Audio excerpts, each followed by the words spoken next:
ঢাকায় হেলমেটবিহীন দুই লেডি বাইকারকে থামিয়েছে সেনা সদস্য এবং দেখছেন মেয়েটি কিন্তু কানে ধরেছে সেনা সদস্যের সামনে এবং হাত জোর করে তিনি ক্ষমাও চেয়েছেন, তারপরেও কিন্তু রেহাই পাননি।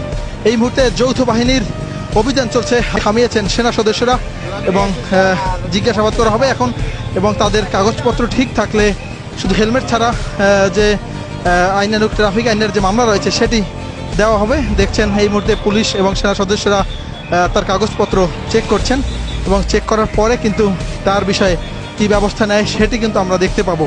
দর্শক দেখছেন এই মুহূর্তে হাতিরঝিলে চলছে যৌথ বাহিনীর অভিযান, সেই অভিযানে আমরা এমন দৃশ্য দেখতে পাচ্ছি।